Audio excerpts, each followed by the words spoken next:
আসলে আমাদের ঘরকে গুছাতে কে না ভালোবাসে? মেয়েরা সবচেয়ে বেশি ভালোবাসে ঘরকে গুছানোর জন্য। ছেলেরাও কম যায় না ঘর গুছানোর জন্য। তো ঘর গুছানোর জন্য সত্যিই একটি ইউনিক টাইপের আরেকটি জিনিস নিয়ে আসলো, সেটা হচ্ছে আপনার ঘড়ি। আপনাদের দেয়ালে ঘড়ি সেট করবেন, প্যারা গাঁথতে হয়, তারপর হচ্ছে ড্রিল করতে হয়। এই ঝামেলা থেকে মুক্তির জন্য দেখেন দেয়াল ঘড়ির একটি সিস্টেম করা হয়েছে। এইটা কিন্তু আপনার চলমান।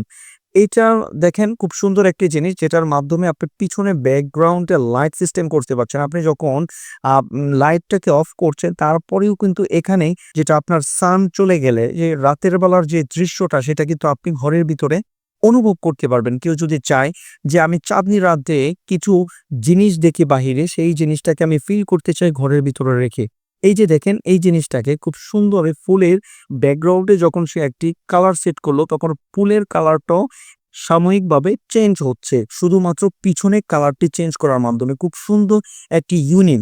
আমরা প্রত্যেকেই চাই প্রত্যেকের বাসাটাকে খুব সুন্দর করে সাজানোর জন্য। এই যে এখানে সে অরিজিনাল একটি গাছের ডাল রাখলো, যার মাধ্যমে সে যখন ঘুমাবে খুব সুন্দর একটি স্মেল পাবে এবং পিছনে একটি ব্যাকলাইট তৈরি করলো, যার মাধ্যমে বিভিন্ন ধরনের কালার ফুটে উঠবে।